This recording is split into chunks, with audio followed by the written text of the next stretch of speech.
This video is brought to you by catbeast.com. Design your own custom snapbacks and hats. Hello. My name is Kevin Dunn. And look at my teeth, man. Oh my God. They even look better on camera. Anyway, man. Do any of you have wood? Because I'm hungry, man. I didn't have any breakfast. Anyway, man. I have an important announcement to make, man.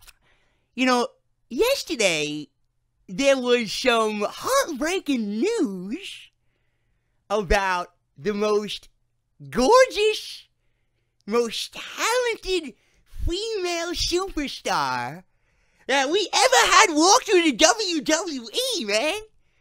Eva Marie! She's no longer with the company, man! I don't know what I'm gonna do!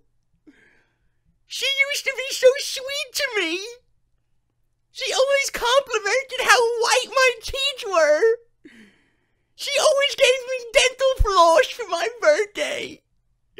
She always kept up to date on my toothbrush! She got me a new toothbrush every 3 weeks! What am I gonna do, man? Oh no! I don't believe it, man. JD is all happy. He's gonna come on here and start cursing. I had to wake up earlier than him just to get this message across to you. I don't believe it, man. JD is in the toilet. He's taking his morning shit right now. Hopefully he doesn't hear me. I have to compose myself, man. I'm slobbering all over my teeth. Okay. Let me get it together, man. Do any of you have any wood? I could really use some right now. I think Connor from the Ascension took the rest of my wood off SmackDown. What a shitty week this is, man. Wait, what? What? Nakamura? SummerSlam? Yeah, fuck that guy, man. He ain't winning no fucking title. You think he's winning the title over Jinder Mahal? No way, man. Come on. What do you think, we're stupid? You think Vince McMahon likes Japs? Of course not, man. There hasn't been one successful Japanese superstar in the WWE. I mean, just look at Kai. Anyway, man, I don't know what I'm gonna do. I don't know what I'm gonna do, man. Someone help me. Someone start a change.org petition to get Eva Marie back in the WWE, man. She was so talented. I mean, look at the match she had with Asuka. It was great, man. Just that match alone proved to you that she should be NXT Women's Champion for 500 days. Fuck Asuka, man. Another Japanese fucking goon. Oh my God, man. I don't know what I'm gonna do. I don't know what I'm gonna do, man. Wait, why do you want to give me sushi from Nakamura, man? You know, tell Nakamura to go take Sami Zayn in the Uber to Chinatown, man. Though he does have that good duck sauce, man. That duck sauce is mighty tasty on this, wood. Anyway, man, I don't know what I'm gonna do. Oh no, JD's coming! JD's coming! JD's coming, man! Done! Get away from my microphone, you fucking asshole! Are you fucking kidding me? Are you kidding me? I got one message for you. One message for you, Dunn. Eva Marie sucks cock!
everybody's probably wondering, JD, how did you keep that smile for a good 30 seconds, bro? Did you see the news that we got yesterday? Eva Marie is finally done with the WWE.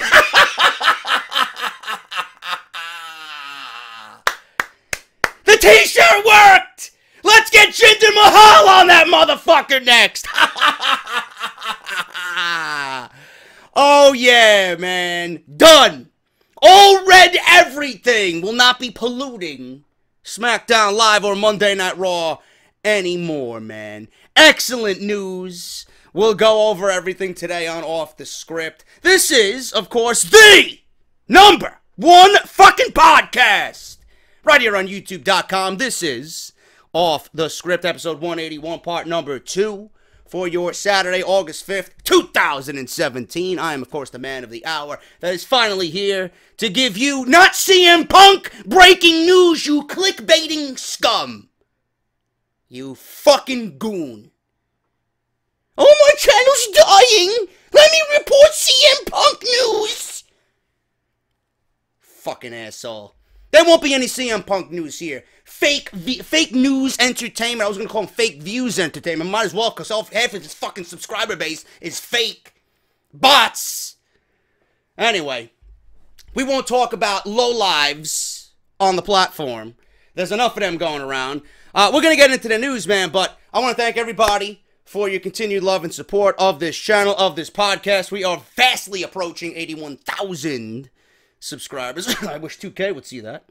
And invite it's JD to the event, but never gonna get out there, man. Never gonna get out there. Might as well just swallow that bitter pill and realize I am nothing but a fucking loser in the eyes of all these higher-ups. Too real. I ain't being fake. You want fake? Go watch that other fucking clown. Anyway, thank you for all the continued love and support. Hope you guys enjoyed part 1. We talk about the secret, the big secret that is the Fatal 4-Way at SummerSlam and the ending that nobody knows except Brock Lesnar, Paul Heyman, and Vince McMahon. If you guys missed that, link will be in the annotation that you see within the video in the top right corner of your screen. I hope you guys enjoyed that introduction for Miss Eva Marie. Kevin Dunn couldn't help himself this morning. We got a lot of stuff to go over today. We're going to talk about more SummerSlam news, Shinsuke Nakamura and Jinder Mahal, the modern-day failure. Jinder Mahal defending the WWE Championship against Shinsuke Nakamura, Sushimura. We'll go over that. We got news on Road Dogg. We got news on Rey Mysterio not signing with the WWE and the reasons why. We got news on John Cena. We got news on Road Dogg. As always, Alberto El Patron and Paige blaming the media for their fucked up relationship. Anyway, we're going to go over all that, but please follow me on Twitter, at JDFROMNY206. Make sure you guys are subscribed down below. Let me get that bullshit out of the way. Hit that bell for your notification. Very, very important that you hit the bell so that you guys are notified of when I do indeed upload. And again, thank you guys so very much. If you want to support the channel and the podcast, please, patreon.com/JDFROMNY206. Everybody gets early access for pledging as little as $1 a month. You guys want to do $3 or more, you get Off the Script Retro and everything that the $1 tier gets. If you guys want to do $5 or more, you're gonna be getting Beer Goons this weekend. So make sure you guys check that out as well. Beer Goons, and then for $5 you get Off the Script Retro and everything else. Early access, Patreon, Discord access. It's unbelievable, man. So make sure you guys check that out. Great way to support the show. Patreon.com/JD-from-NY206. Thank you to all the new patrons this week. I greatly appreciate you. You guys are going to be getting shout-outs on tomorrow's episode in the mailbag, so make sure you guys tune in to that. Start off with the news, man. Eva Marie officially gone from the WWE. Today is a bittersweet day, as WWE and I have agreed to part ways. It's been an incredible 4 years. I am truly grateful to Vince, Paul, Stephanie, and the entire WWE team. I would not be where I am today without their continued support. There are such priceless moments from the past few years. Everything from visiting our troops in Afghanistan to working alongside the Special Olympics. I couldn't even begin to share them all here. but there's no doubt I will carry them with me into this exciting journey ahead. Last but not least, thank you, my fans, for allowing me to live out a dream that I could never imagine for myself. You are the reason I love to go to work, and that's not changing anytime soon. And finally, the hustle won't stop. After shooting back-to-back films, more are coming, and I can't wait to share with you soon. Hashtag love, hashtag all red everything forever. Goodbye, and don't come back. Eva Marie has announced that she has officially ended her run with the WWE. She noted on her Instagram page that she and WWE have mutually parted ways. It was known for months that WWE did not intend on renewing her contract. I could see why. She was already on her way out because she's been working on getting her foot in the door in Hollywood. I wonder if that means Brazzers or Pornhub or any of those other sites. I can't name them now. Vivid Pictures, Vivid Video, something along those lines. I don't know. Maybe. You guys are probably hoping for that. I could care less. Eva Marie signed with the WWE back in 2013 and later became a cast member of Total Divas. She seemed to be in line for a push last August on SmackDown, but that came to a halt when she was suspended by the WWE for a wellness policy violation. She later claimed that her suspension was due to her taking prescription medication. So Eva Marie is done with the WWE.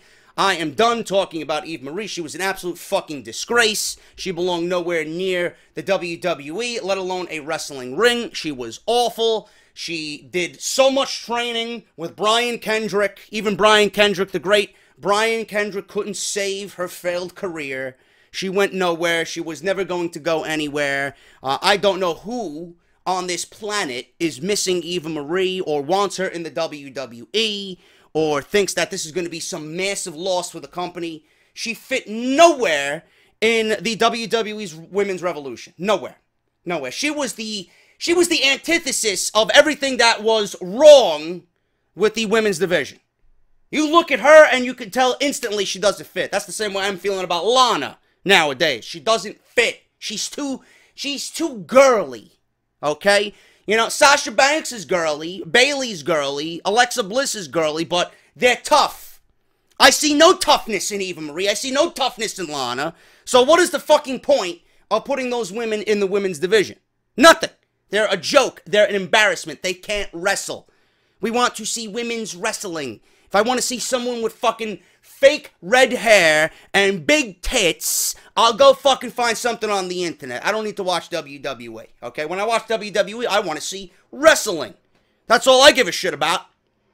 So Eva Marie's done with the WWE. Farewell, good riddance, don't come back. I'll gladly pack your bags for you. She was an absolute fucking disgrace, one of the worst female talents to ever step foot in the history of the WWE. Gone from World Wrestling Entertainment. Another round of applause. Goodbye, Eva Marie.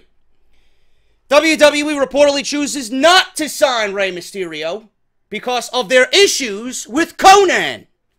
Looks like Rey Mysterio will not be heading back to the WWE anytime soon. Mysterio had been in talks with Global Force Wrestling, or Global Failure Wrestling, as what I like to call it, and WWE.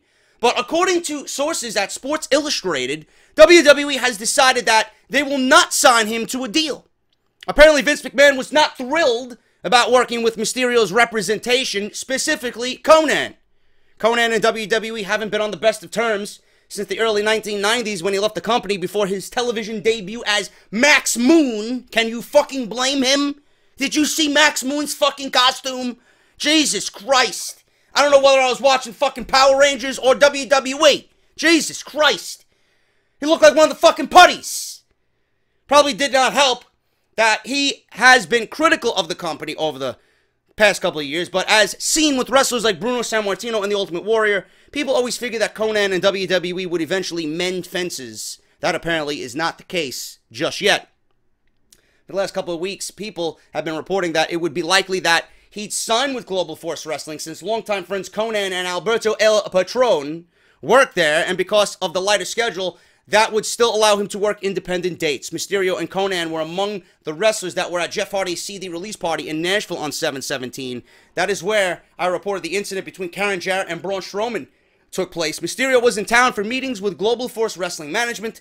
Global Force Wrestling has been very careful with their spending, but they would make exceptions for big-name wrestlers like Mysterio that certainly would fit their description of what they want to present on Pop TV with Impact Wrestling. Mysterio heading to Global Force Wrestling, there's no doubt now after these reports, he won't be able to sign with Global Force Wrestling until October because I believe his contract with Lucha Underground, now I could be mistaken on this, I'm not sure if the contract is starting from September because that's when Lucha Underground Season 3 is over and then they have a 90-day no-compete, but I think his contract is pretty much up.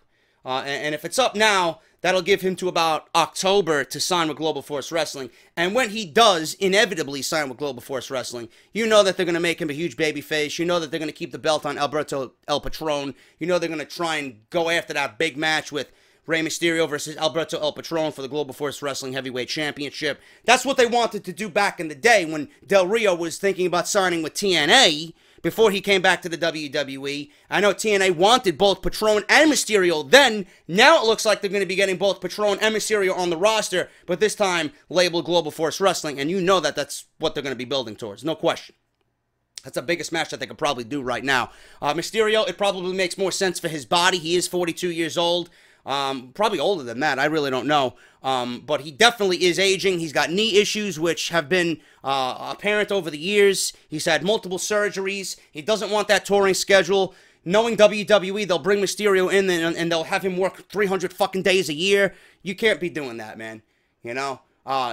Mysterio is definitely going to take the lighter schedule. It's gonna welcome him. It's going to be better for his body. He'll be able to do independent dates. He won't be able to do none of that with WWE. Once you're in WWE, forget about it. You are pretty much locked away with the key thrown away somewhere. You're done. You're a slave. You got to abide by their rules. You can't do fucking anything. They pretty much got you in a ball and chain. Can't go nowhere. Can't do anything. Can't say anything. You're done. So Mysterio going to Global Force Wrestling is probably, realistically, the best thing for his career at this stage of the game. If he did go to WWE, again, it would raise the question. Mysterio comes in at 185 pounds. Do you put him on 205 Live to build that brand up? That would be an absolute waste of his fucking talent. Or do you put him on the main roster and put him against guys like AJ Styles, Kevin Owens, you know, guys like that, Sami Zayn? That would be great. But it would also then kind of go back on what WWE's trying to do with the cruiserweights. You got this 185-pound guy on SmackDown Live. Meanwhile, you got guys like Neville who are handcuffed to 205 Live. So WWE really isn't, you know, keeping things the way that they should be with the guys like Mysterio coming on in and going right to the main roster. Meanwhile, you guys got you got guys like Neville who are on 205 Live that should be on the main roster with the guys like Mysterio and Styles and the Balors, you know? So it really doesn't make any sense. I don't know how they would have used Rey Mysterio. I would have put him on SmackDown Live. That would have been the best choice for Mysterio. Because I look at Rey Mysterio, I see that he bleeds blue. When I see SmackDown, I associate that most with Rey Mysterio. So, right now, it looks like we won't be seeing Rey Mysterio in the WWE for at least right now. He is going to Global Force Wrestling. How much they pay him, I don't know. As soon as I find out any information on what type of contract they do offer him, I will let you guys know right here on Off the Script. But Rey Mysterio not going to the WWE. Vince McMahon wants nothing to do with his representation, specifically Konnan. He is heading to Global Force Wrestling. Alberto El Patron, we'll keep on the Global Force Wrestling front here. Alberto El Patron and Paige blame the media. Paige gives a WWE status update. Also, there's an update on Alberto and Global Force Wrestling with his suspension. Alberto El Patron and Paige spoke out for the first time together on Busted Open Radio to address the recent reports after last month's incident at an airport in Orlando. Paige brushed off the incident as something that was blown up by the internet and says that she and Alberto laugh about it now. She said that people will see what really happened when the official report comes out. She admitted that they shouldn't argue in public, and sometimes people say things that they don't mean when they argue. Alberto blamed the internet for making the situation bigger, and he claimed that the sergeant in Orlando told them that the whole situation was nothing. Bully Ray asked what they meant when they referred to lies being told on the internet. Paige then referenced a story about her being arrested in San Antonio. Notes from most sites, credible sources, did not run with the story. In fact, there were only a few sites that ran with the story to try and debunk the fake San Antonio arrest warrant story. I believe that was the story when I believe there was something along the lines that Paige got hit with a glass bottle or something from a homeless bum, or Del Rio smashed a glass bottle over somebody's head. Someone tried to attack Paige. Something along those lines. I'm not really clear because there's just so much bullshit about these two in the news. It's tough to keep up to date on everything. It seems like there's something every week. Paige said she wanted to apologize to her fans, especially the young fans. Alberto said that he would not apologize and that it was not their intention to offend anyone, and they will move forward. Of course Alberto won't apologize because all the shit he said was mainly towards WWE. Triple H, Vince McMahon, the man with the big nose, the Usos, you know, all the people that were in the WWE making light of the sex tape leak with Paige and Maddox and Xavier Woods. So he didn't want to apologize to nobody. So be it. Bully Ray asked if they are genuinely happy together.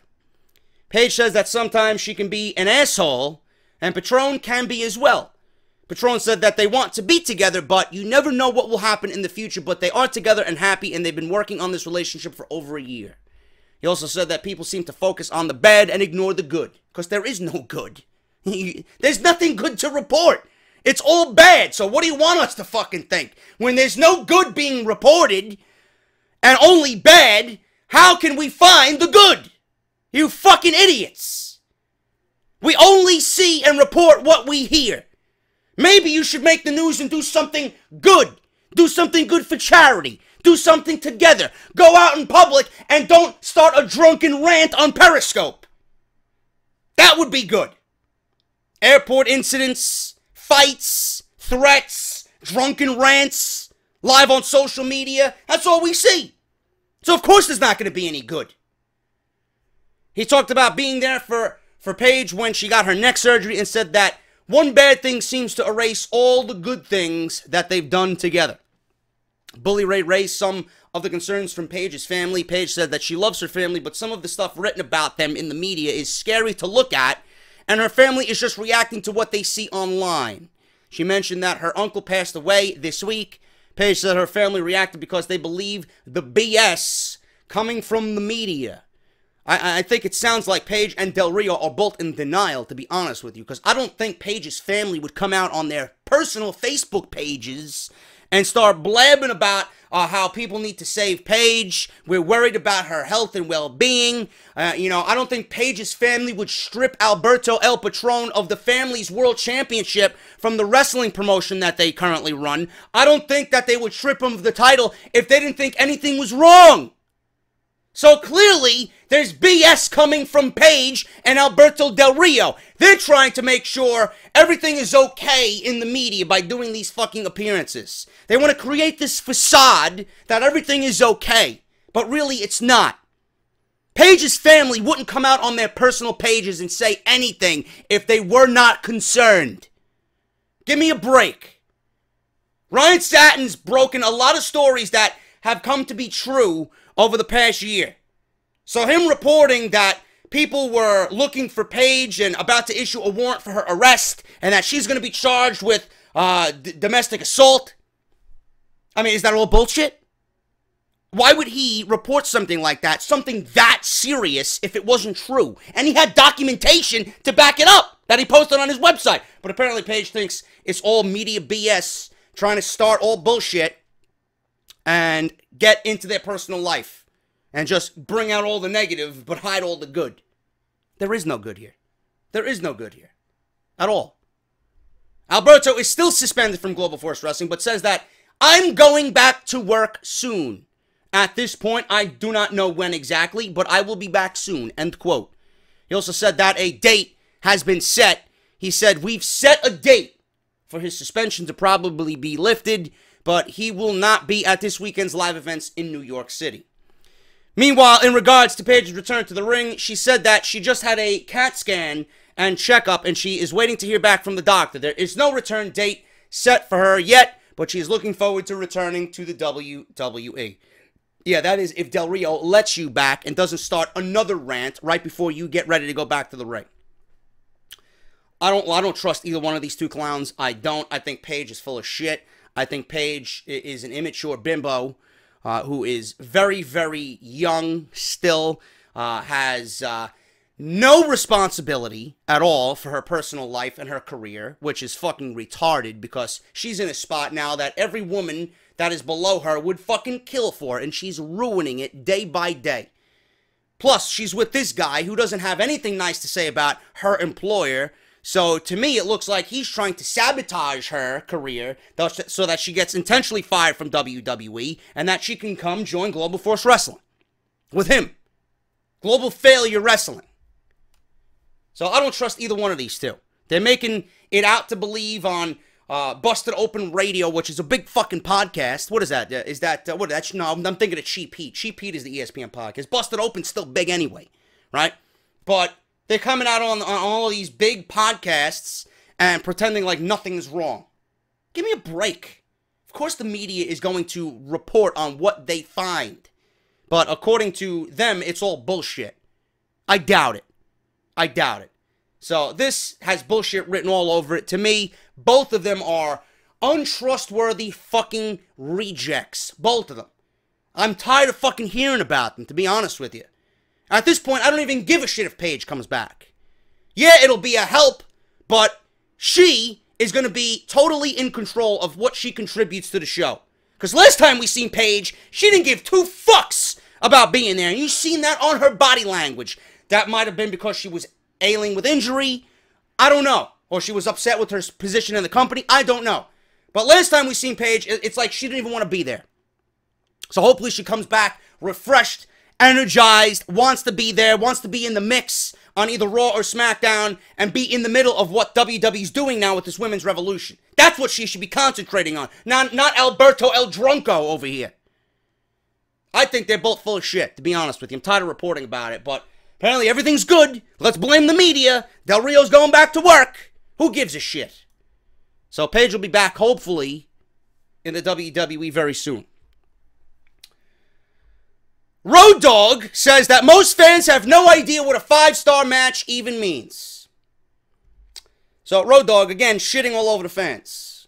Wants to block everybody for giving criticism of his brand and product, and then wants to fucking curse out the fans saying they don't know what a 5-star match is. Well, Mr. Dogg, I haven't seen a 5-star match on SmackDown Live. I can tell you that right now. I haven't seen a 5-star match on SmackDown Live. Period. Period. Okay? And I'm not going to the Royal Rumble in 2017, and I'm not going to give John Cena and AJ Styles a 5-star match. I'm not. Because it wasn't. 4.75 maybe. But 5, no. No. That was the closest thing to a 5-star match that they did. But I don't recall any 5-star matches being on SmackDown Live. Maybe to you. Maybe to you, but not to me. Not to the fans. Brian James has wrestling in his blood. Pro wrestling has been his, and I know his name's Brian Armstrong, goons. Please stop reminding me and correcting me in the comments. Brian James has wrestling in his blood. Pro wrestling has been his entire life as he's followed in his family's legacy, and this shoe-in for the WWE Hall of Fame is currently sitting at the top creative position on SmackDown Live. Road Dogg really should be respected, if anything else, because the D-O-double-G gave a whole generation of children obnoxious things to yell at each other on the playground at school. I'm not criticizing Road Dogg's past history. I love the Road Dogg, man. I thought it was great. New Age Outlaws were my favorite tag teams of all time. But his attitude and the way he presents himself on social media, he comes off like a dick. It's tough to like him. Road Dogg's verbiage during the Attitude Era was probably responsible for more detentions than smoking in the boys' room. But recently, Road Dogg had a little spat with the fans. Hashtag Fire Road Dogg was a thing, and he acted very immaturely to it.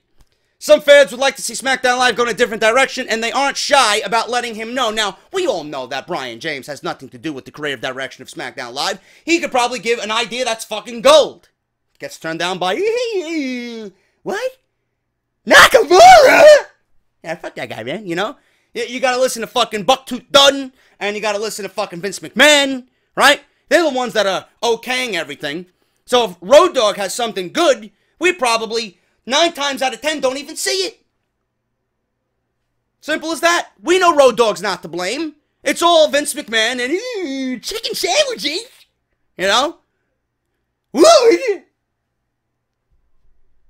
has to be frustrating for Road Dogg because putting together a pay-per-view or a TV show can't be easy, and the fans just never seem satisfied.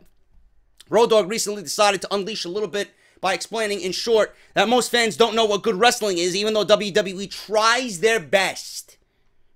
Tries their best. You know, instead of trying, why don't you do? That's what I have to say. You know, you're trying your best. If that is trying your best, please, you ain't trying hard enough, my friend. Instead of trying, let's do our best. I don't want to see no trying.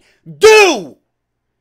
You got the most talented fucking group of people ever on both rosters. There's no excuse for putting on mediocre television. And I'll tell that to Vince McMahon straight up. Give me a fucking break. Tries their best. Do! Don't try. But overall, money to these goons is always important as well. It's probably true. A true majority of the casual wrestling audience that WWE wants to bring into the product doesn't understand Dave Meltzer's rating system, so they might not appreciate pro wrestling like a diehard fan. This seems to be a good way for Road Dogg to make his point. X-Pac decided to jump in and throw his sarcastic 2 cents in as well. He said Road Dogg has to make a choice, you know, by putting on good television or making a little extra money, as if it's impossible to put on a good show and make money at the same time. This is exactly what I said in my fucking rant on SmackDown Live. About, not this week, the week before. The week before. You know? I don't understand how these people think that they won't be able to make money by putting on a show that makes sense. Put on a show that makes sense. You're gonna make your fucking money. The company's gonna make your money. The company's gonna make its money regardless. In turn, WWE wants to make all this money, but then give you little to nothing and no satisfaction. They want to make you look like an idiot. And then when we don't get what should, you know, when we don't get what we should be getting, and then when we criticize, we're benched, and we're called idiots, and we're called fools, and we're called, you know, instead of watching the fucking product as a creative writer, watch it as a fan. All this shit that you hear, you know, like, and this is coming from the guy who says that they don't watch their rival promotions. They don't have any time to worry about what other guys are doing or what other promotions are doing. Well, I don't know, man. I mean, I watched both Omega Okada matches. I mean, easily both are 5-star matches. So clearly, Mr. Dog, I know what a 5-star match is. I haven't seen anything in WWE that came close to that. Both of them. So don't tell me I don't know what a 5-star match is, man. You used to put on 5-star matches back in the day. I could give you some right off the top of my head.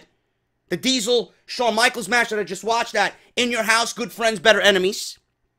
The Shawn Michaels Mankind match at In Your House, Mind Games that I just recently watched, right? Bret Hart versus Owen Hart at WrestleMania 10. Same year, Bret versus Owen in that steel cage match, SummerSlam 1994.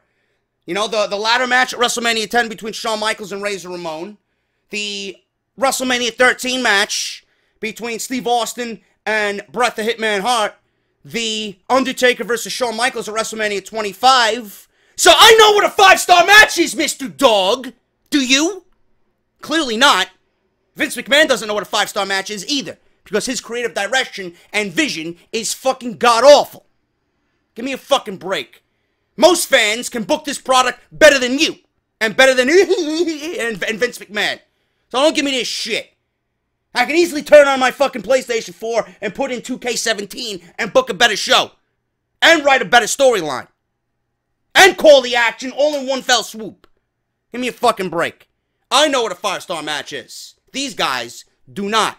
And then when you criticize that WWE isn't trying their best, they want to say, oh, yes, we are. We're putting on great shows. We're doing this. We're doing that. Give me a break. Do instead of try. Don't try. do. Because with the roster of fucking talent that you got, you need to start doing and less trying. Give me a fucking break with this shit. We're going to talk about Jinder Mahal, the modern day Maharaja, versus Shinsuke Nakamura at SummerSlam. What is WWE planning for the WWE Championship match at SummerSlam? Before we talk about that, I want to know what you guys are planning for SummerSlam. I hope it includes a fucking Pro Wrestling Tees barbershop window t-shirt with an off-the-script design on it, because I got a coupon code that's going to save you 20% off all merchandise purchased going through SummerSlam. All you got to do, if you want to support the podcast by wearing a beautiful-looking t-shirt, go to barbershopwindow.com/offthescript, enter coupon code JD17 at checkout, and on your entire order, you're going to save 20% off. You want the gray original off-the-script logo shirt? It's there. You guys want the Goon City t-shirt? It's there. You guys want Big Show, Roman Reigns, Dana Brooke, Eva Marie, Get Off My TV. It's all there, man. You guys want the hot seller, the JD's Negan shirt. It's there. The latest Get Off My TV hit list featuring 9 different goons with Lucille being thirsty. It's there, man.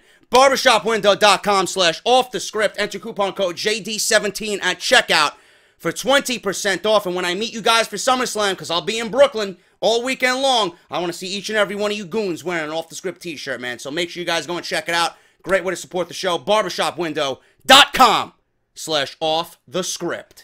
I got a lot of news on this Shinsuke Nakamura being the #1 contender bullshit that I knew we would all be talking about, because it's either some people think he's ready, some people think he's not ready. What happened following SmackDown Live? I told you it wasn't going to be a dream match on free television with John Cena, not with 3 fucking commercial breaks flooded in the fucking match, not when we got the match started at 9:48. Give me a break, okay? I got a lot of news, some which is exclusive to what WWE originally had planned before any of this happened on Tuesday. And it's going to make you sick to your stomach, because they were hoping Great Khali was actually medically cleared to wrestle. We'll talk about it. But let's start from the beginning. John Cena, Shinsuke Nakamura happened on SmackDown Live, right? What happened during the match? As you guys might have seen, Shinsuke Nakamura tried to deliver. Actually, he did deliver an exploder suplex that almost broke John Cena's neck. Scary, scary situation. Okay, John Cena got up. We were all wondering if he was okay. He ended up being okay. That was the talk of the entire match. Nakamura is unsafe. Nakamura, has had a run-in with accidents in the ring early on in his WWE run. The last big name that he almost fucking decapitated was Austin Aries. He broke his orbital eye socket. We all know what happened there. Austin Aries was out for 5 months. But thank God nothing happened to John Cena. And no, Nakamura is not unsafe. Accidents happen. You get in that ring, you should know what could potentially happen to you in that ring. Okay? So, everybody was talking about the exploder suplex. Bubba Ray Dudley actually mentioned Nakamura, and if he will face any backstage repercussions for dropping John Cena on his neck during this dream match, and I use that heavily in quotations. Bubba Ray Dudley recently co-hosted Busted Open Radio with Dave LaGreca. He was asked if he thinks Shinsuke Nakamura will face any backlash backstage for what happened in his match against John Cena. Now, like I said, Nakamura went for an exploder suplex on John Cena and ended with a horrible-looking bump, with Cena landing on his neck and head. This is what Bubba Ray Dudley had to say, and I quote, "I don't think anyone needs to talk to Nakamura, because if you notice right after the match, as Nakamura is walking over to John Cena, he says, 'I'm sorry,' and John looks at him and says, 'There's nothing to be sorry about.'" He continued, and I quote, "If there's one thing that we all understand as wrestlers, it's the risks that we take in the ring, and we know damn well that anything can happen at any given time. We try to take the most calculated of risks. John doesn't want Nakamura to feel bad about himself. John knows that the push Nakamura is about to get is huge. John doesn't want Nakamura to doubt himself, because John knows where Nakamura is about to go. So I think that moment in time is all the talk that Nakamura really needed. Again, I guarantee you that when they got to the back, John brushed it off. No big deal. All is good. I don't think we will be seeing an issue moving forward. So that's what Bubba Ray Dudley had to say on that incident that took place in the Nakamura-John Cena match. I wanted to really include that because I found that to be interesting and obviously a different point of view from someone who is a pro wrestler who was watching this match on SmackDown Live on Tuesday. Now, what is WWE planning for Jinder Mahal and Shinsuke Nakamura at SummerSlam? I'm going to give you my plans, or what I would book creatively, again for you, in case you guys might have missed it, because I've been talking about it for weeks now. WWE has quite a few choices at SummerSlam, but the WWE Championship seems to be one of the most interesting parts of the overall picture. Jinder Mahal hasn't been as successful as WWE would have liked. Really now? Now you're figuring that out. Apparently business in India wasn't as booming under his championship run as they would have thought, but with SummerSlam approaching, WWE has the opportunity to mix things up. In the latest issue of the Wrestling Observer newsletter, it is noted by Dave Meltzer, WWE might decide to have Jinder drop the title to Shinsuke Nakamura. Since WWE likes having heel champions, it is speculated that this would be the opportune moment to have Baron Corbin run down and cash in his Money in the Bank briefcase. Having Corbin steal the title from Nakamura just as soon as he won it would not only set up a longer rivalry for the Lone Wolf and the King of Strong Style, but would also get the title off of Jinder. Mahal played his part well, but since pro wrestling is ultimately a business and WWE hasn't seen the benefit to Jinder's title run yet, they might decide to put the belt on another heel that they don't have to try and book as a babyface in India. Now, I got notes that were sent to me exclusively from my buddy Brett. He tweeted me, or texted me rather, this interesting story. And I'm going to read it to you right now because this is where WWE wanted to go with SummerSlam and where WWE and Vince McMahon currently sit at this moment as far as the WWE Championship and Baron Corbin. Very interesting stuff. Exclusive. You're not going to hear this anywhere else. SummerSlam, things get a little more tricky with SummerSlam and WWE Creative. WWE has invested much time and efforts into the Corbin push, and it simply is not working out. I'm going to stop right there. I don't see how it's not working out. You haven't even given the guy a fucking chance yet. How do you know it's not working out if Baron Corbin hasn't received the fucking chance yet? Are you kidding me? How is it not working out? He just won the briefcase. All you have him do is fight Nakamura. That's it. And Battleground was fucking god-awful. Everything about the show was god-awful. If you're gonna lump Baron Corbin into that god-awful mess and take his push away from him, what kind of fucking disservice is that to Baron Corbin? Come on, man. They are definitely not pulling the plug on Corbin, but at this point they are at least considering having him lose when he cashes in and not win the championship. This would lead to him taking an even more aggressive character, which there would be him becoming obviously more aggressive than he already is, and it would send him further into the main event picture. I don't see how that makes any sense whatsoever. I don't see how that makes any sense whatsoever. You know? You did the same thing with Damien Sandow. Damien Sandow was supposed to lose the briefcase to John Cena, and that was supposed to really accelerate his push and keep him in the main event scene. What the fuck happened? He's coming out dressed as fucking basketball players, and he's cosplaying on Monday Night Raw, and then eventually he gets released from the WWE. Guy's being cheered everywhere he went. People want to see Sandow, and then the next thing you know, he doesn't have a job with the WWE. You know, another fucking character that they ruined. But I don't see how that would benefit Baron Corbin whatsoever. He would be in absolutely disgusting company. Not many people have cashed in that briefcase and lost. Why start now and why add to the already fucking pathetic people that have been in that category, who have tried to cash in and not been successful? Why? How is that going to make Baron Corbin more aggressive? It doesn't. It actually ruins the fucking plans.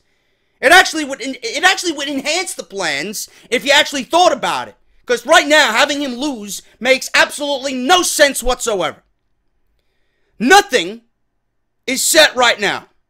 However, there has been talk that Nakamura would go over Jinder at SummerSlam and Corbin would cash in on Nakamura only to lose, putting Nakamura over strong. That's what I just read here from the Wrestling Observer newsletter.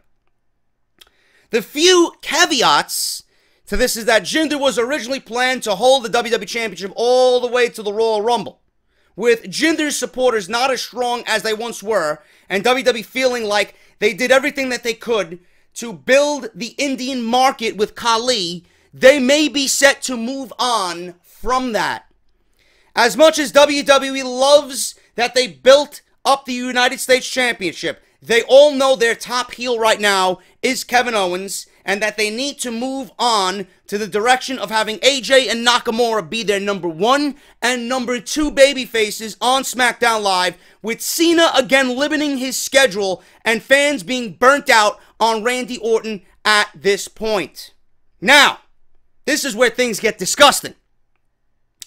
WWE brought in Great Khali at Battleground not only to give him a surprise finish, but also to use Khali in a tag team match at SummerSlam. This was not supposed to be a one-and-done situation for Khali. Khali, however, was not at the time medically cleared to take any bumps or be in a full tag match, which was originally scheduled to be Orton and a partner of his choosing versus Mahal and Khali. So who would have been Randy Orton's partner against Mahal and Khali? I have no fucking idea. Absolutely no idea. Cena versus Nakamura was originally going to be a number 1 contenders match at SummerSlam, which I actually would have enjoyed then at SummerSlam instead of what we got on SmackDown Live. Where the hell am I? I'm fucking all lost over here. That was nixed, and that was moved to SmackDown Live since the tag team match was no more. At the time of booking, they were not 100% sure whether they wanted Cena or Nakamura to win. Early in the weekend, WWE officials and Cena got word for when the filming was to begin on Transformers, the Bumblebee spinoff, that Cena is now in the lead role for.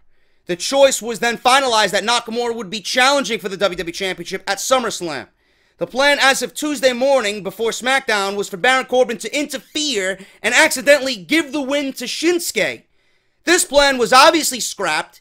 Vince and Brass got together around 6 p.m. and thought Nakamura going over clean was the correct call and went with that finish.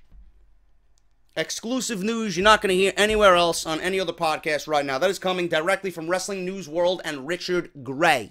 Okay? This is a fucking mess.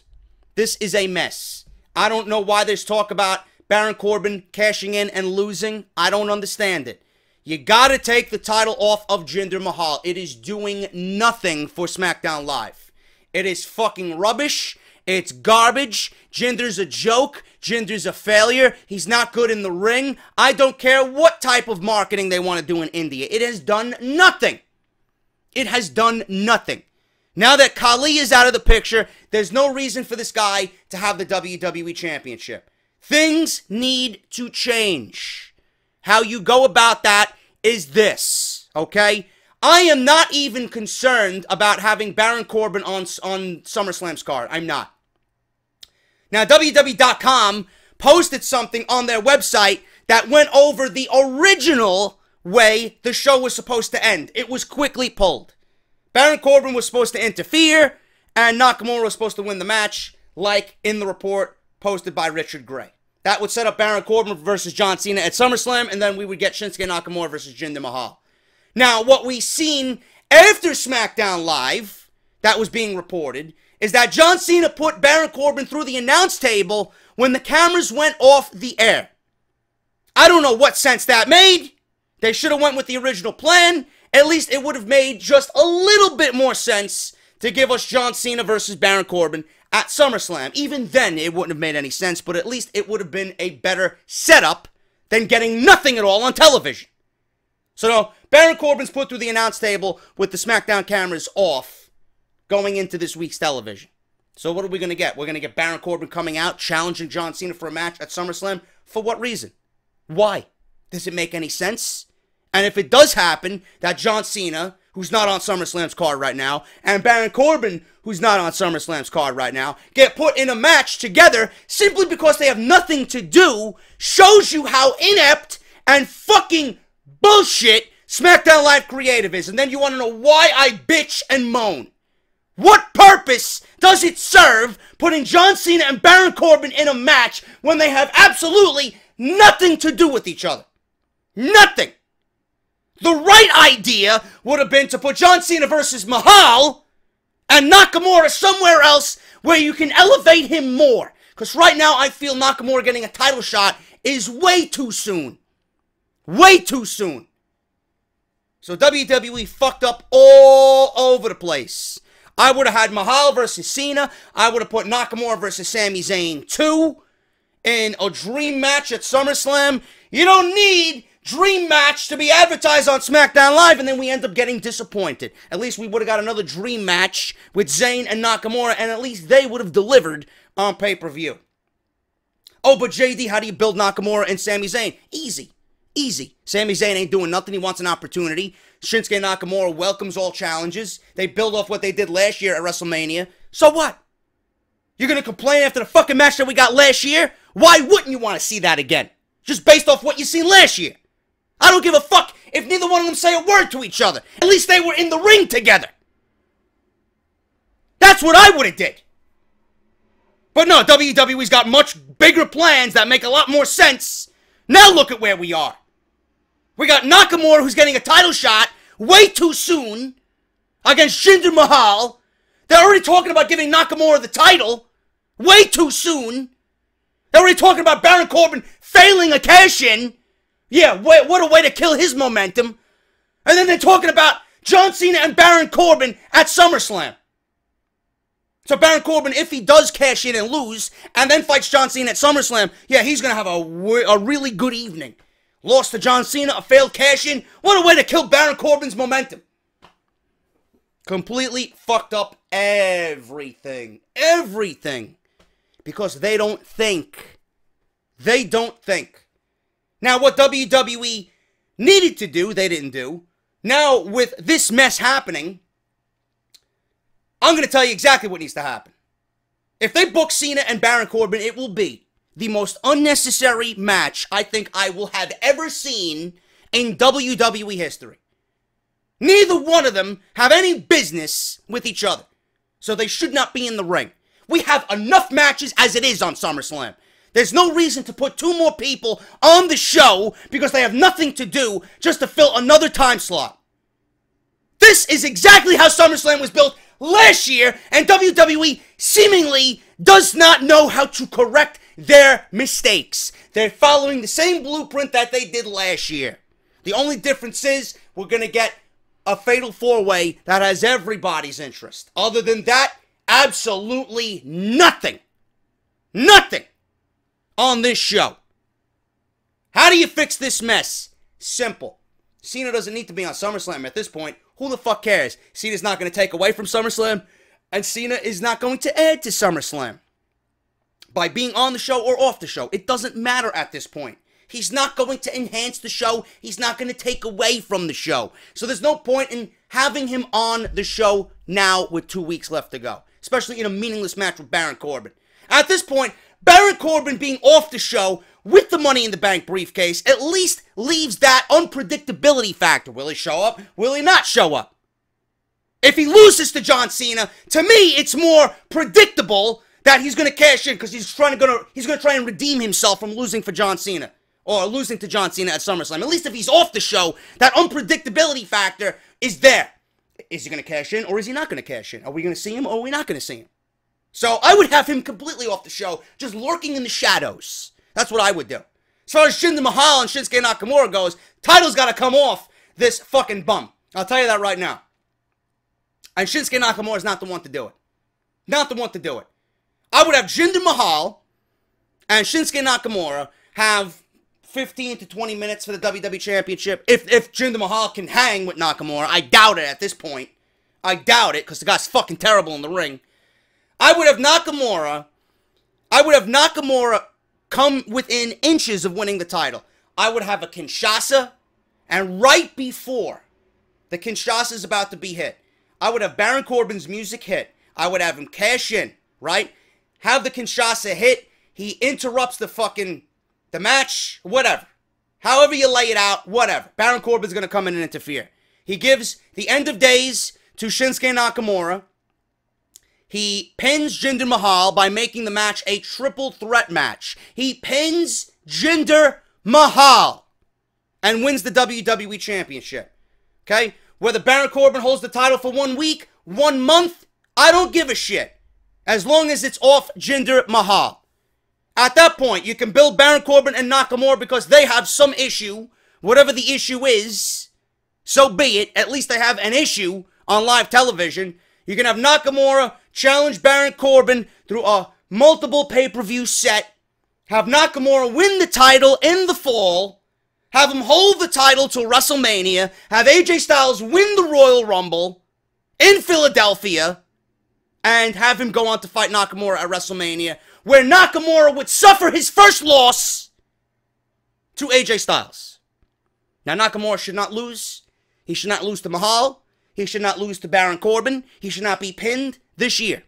He should not be pinned at all till WrestleMania 34. The only one who is going to pin Shinsuke Nakamura is AJ Styles. He's the only one worthy of doing that because Nakamura and Styles are here. Everybody else, Nakamura and everybody else is here. There's nobody else that's going to beat Nakamura and make it believable. I'm sorry. Because you already fucked up booking Nakamura on SmackDown Live. You got to get back on track with booking him like he was in NXT. The guy was unstoppable in NXT. Unstoppable. Until he ran into Samoa Joe. At that point, I was okay with it. Shocked. But being that it was Samoa Joe, I was okay with it. That's what WWE needs to do. Baron Corbin and John Cena, the most unnecessary bullshit match I've ever seen if booked. Just simply because they have nothing to do. That shows you Mr. Road Dogg's creative genius and Vince McMahon's creative direction. Fucking lazy and retarded. Cena doesn't need to be on SummerSlam. You could have had Cena on SummerSlam if you wanted to book Nakamura and Cena at SummerSlam, but WWE clearly didn't want to do that. Or you could have John Cena and Jinder Mahal, but WWE clearly didn't want to do that. You know, the things that make sense, WWE shuns. The things that don't make sense and the things that make the card worse, yeah, they always welcome. They welcome stupidity and retardation. So Baron Corbin should lurk in the shadows, keeping you thinking, will he cash in? Will he not cash in? Cena can go be a fucking transformer and go hang out with Starscream and Megatron, okay? And Shinsuke Nakamura should not be pinned.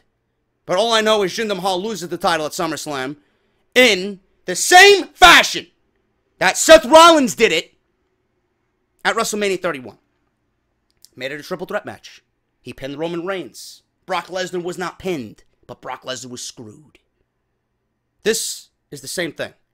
Jinder Mahal was pinned, because fuck Jinder, he's a fucking bum anyway. Nakamura is screwed, because he's not pinned. He's still undefeated. Baron Corbin took the opportunity away from him after he nailed the Kinshasa. Done. Simple booking.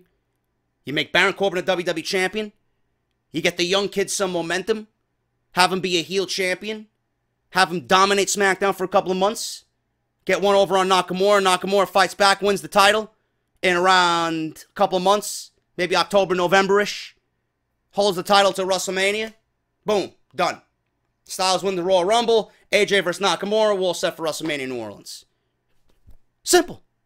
What is so difficult about that? With the current state that we got for SmackDown Live and SummerSlam right now, why is that not being discussed? We're talking about everything but that. You want to give the title to Nakamura now. Why?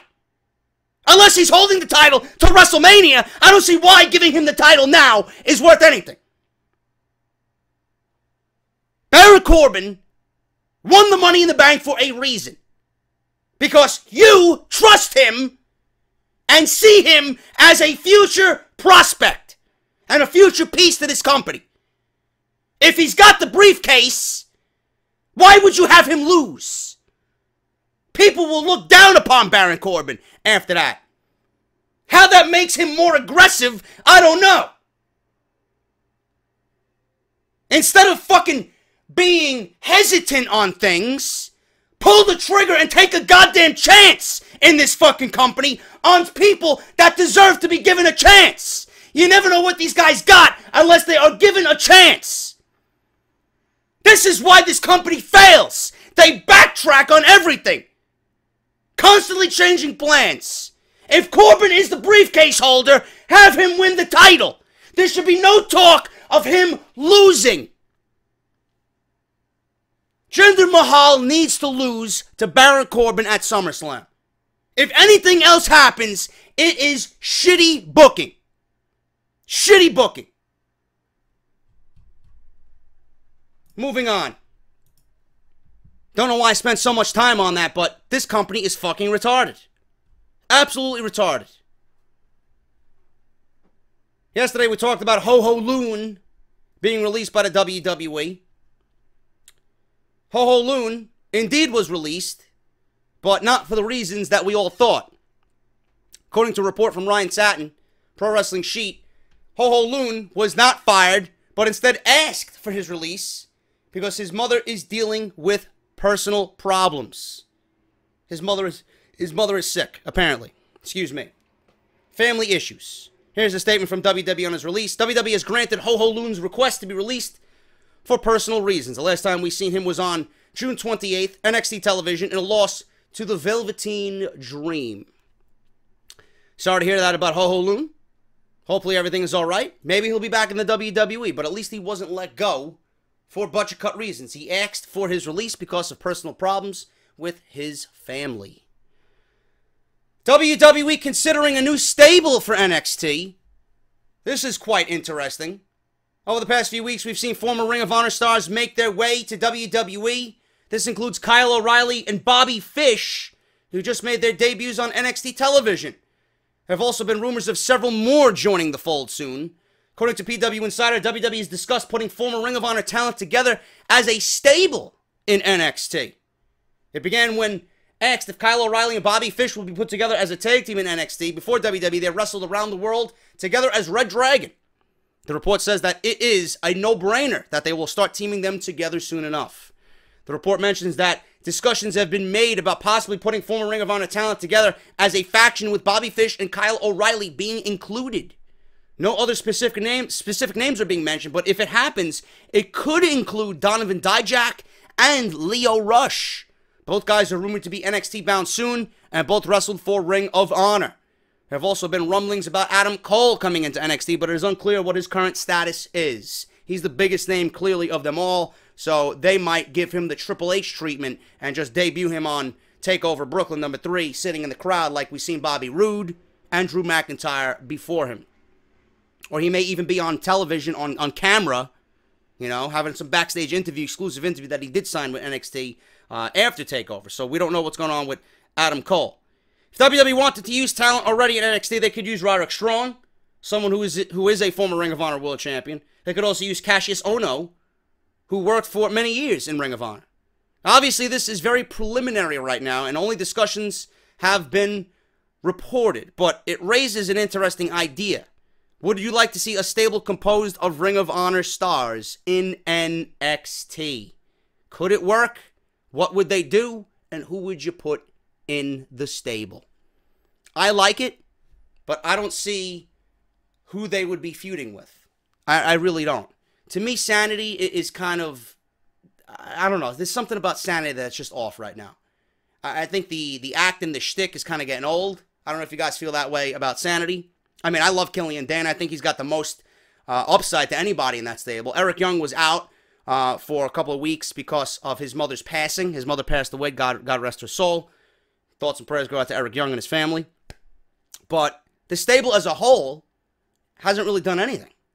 You know, and they're not really all that interesting right now. At one point, I was talking about Eric Young winning the world title, Alexander Wolf and Killian Dane winning the tag team titles, and Nikki Cross holding the women's championship. At one point, I was talking about Sanity just holding all the titles in NXT. If they were built up like that from the beginning, and then you want to put together four Ring of Honor talents, 3, and a female to challenge Sanity, That would have made a lot more sense. But bringing in these guys and putting them together in a stable, for what? Who are they going to be eyeing? Who are they going to be going up against? Right now, it would just be guys you just lump together because they're all from the same company.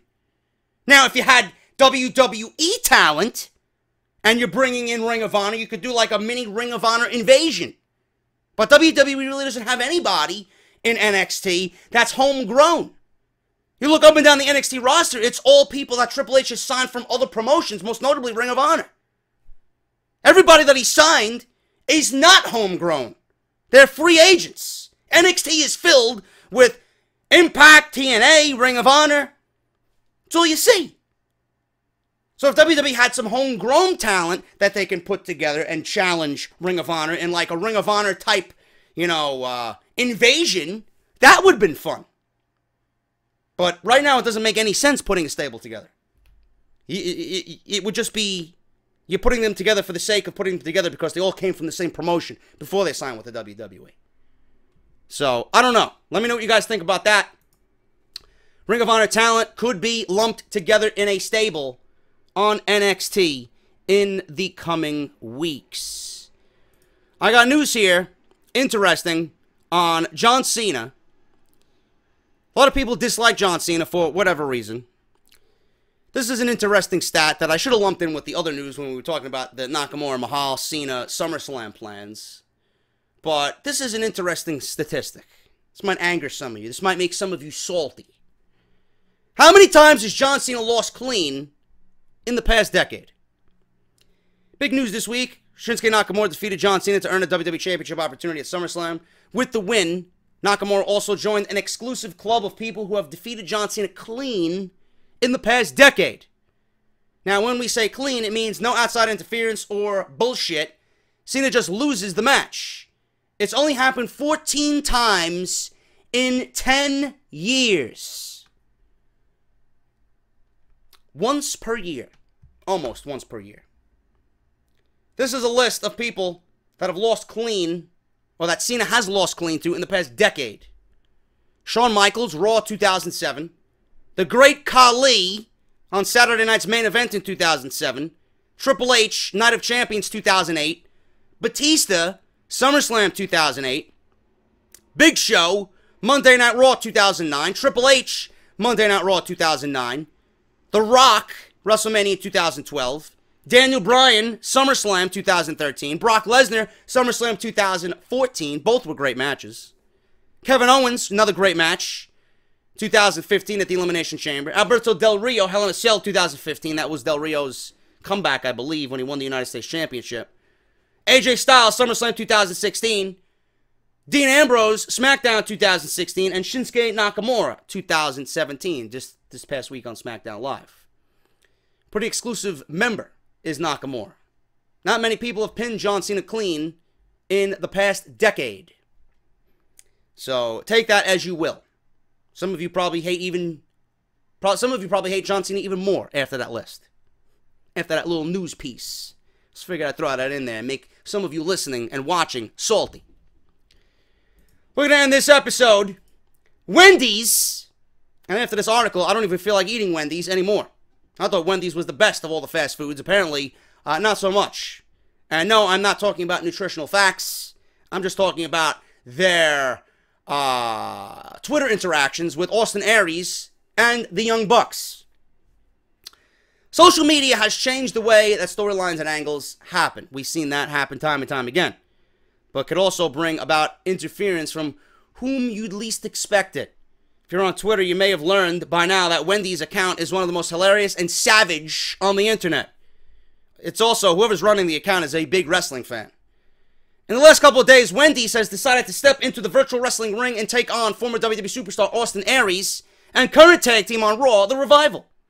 There have been reports over the last year that the Wendy's Twitter account is roasting people left and right, and Bored Panda was correct in saying it's just too funny.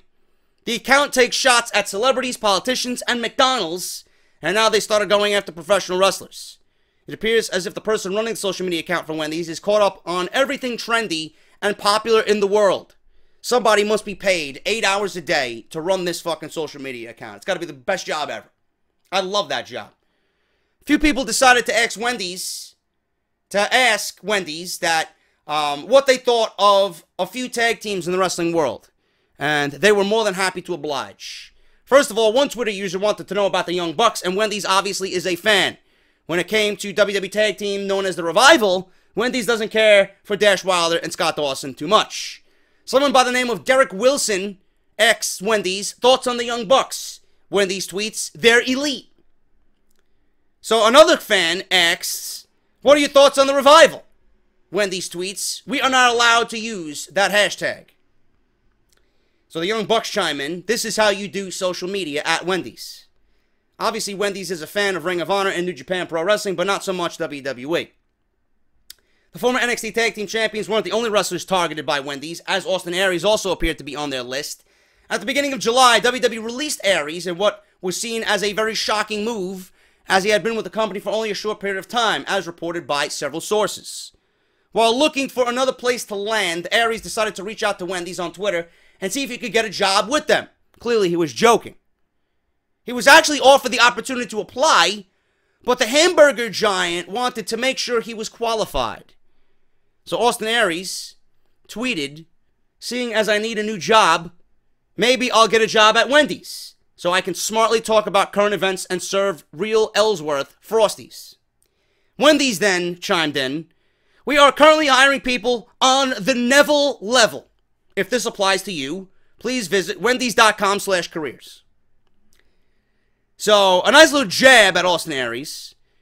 Then someone on Twitter replied, to Neville, Wendy's won't hire Austin Aries after they saw what you did to him. In case you may not remember, current WWE Cruiserweight Champion Neville got the best of Austin Aries on a number of occasions, 3. That included WrestleMania 33. Obviously, Wendy's is looking for someone who can step up to the plate and win when it counts. Now, the tweets from Austin Aries and Wendy's have since been deleted. Austin Aries stated on Twitter that Wendy's actually deleted their tweet to him after he called them out for their harmful food. Austin Aries is a well-known vegan, states that upon accusing Wendy's of peddling cancer-causing food, they deleted their tweet. Austin Aries tweeted them, nah, bro, I deleted it after they deleted theirs. Processed meat equals level 1 carcinogen, same as cigarettes. I did not know that. I will not eat another fast food place ever again. And I love Taco Bell. Never again. I love Wendy's too. Though I don't go to Wendy's for their hamburgers though. I like their chicken. I'll eat their chicken. I never eat their beef. I haven't eaten McDonald's in fucking God knows how many years, man. I won't eat anything from McDonald's. Nothing. The most I'll order from McDonald's is a fucking fruit and yogurt parfait. Because, you know, that's just what I like. You know, I'm fruity.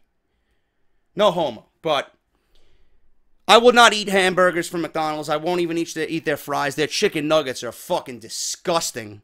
I used to be a big chicken nugget guy when I was younger from McDonald's. Eat a whole 20-piece. Forget about that. Haven't done that in fucking God knows how many years. But Wendy's chicken I'll eat. I love Taco Bell. I won't eat none of that shit now. I didn't know that processed meat equals a level 1 carcinogen, same as cigarettes. That's awful. Who the fuck wants to eat any of that? And that's coming from a health nut. Never again. There are a lot of Twitter accounts out there which should be followed due to their enjoyable content, but Wendy's is ridiculously brutal. It's just that they don't limit their tweets to competing restaurants, but they step outside that zone and go after everyone. Their comments about Austin Aries and WWE's The Revival are hilarious, and the social media department has done their job well, as Wendy's is the current talk of the wrestling world. So there you go, man. Wendy's, savage as always. And I hope I was savage on this edition of Off the Script. Hopefully I have enough news for tomorrow, man. It seems like I blew through everything today. What else do I got? We talked about Tsushimura, Mahal, Mysterio. I got news on John Cena. Everything. We talked about everything. We talked about everything, man. Alberto El Patron. I don't think I have any news tomorrow. If I have no news tomorrow, I don't know what the fuck I'm going to do. So if there's no Off the Script, you know why. Hopefully something breaks and I got news tomorrow. Even if it's a half-an-hour episode, at least I got something up there. But regardless of that, man, I hope you enjoyed part 2, episode 181. If you did, hit that thumbs up. Let's try for 1,300 thumbs up, man. 1,300 thumbs up. And follow me on Twitter at JDFROMNY206. Hit that subscribe button with that bell for all notifications. Make sure you guys support on the Patreon page, patreon.com/JDFromNY206. Once again, that's patreon.com/JDFromNY206. If you guys want your t-shirts, barbershopwindow.com/offthescript, audibletrial.com/offthescript for your 30 days free of their service. One free audiobook of your choosing if you do sign up. Only new signees. That is included. Then if you already signed up for that, you're not good for it, so don't worry about it. And capbeast.com. If you guys want custom-made logos on your caps, hats, beanies, anything you want, man. Use the code JD10 at checkout for 10% off. I am JD. Thank you guys so much, and I'll see you guys hopefully for more news and rumors right here on Off the Script for part number 3. Make it a great Saturday, and I'll see you guys hopefully tomorrow right here on Off the Script.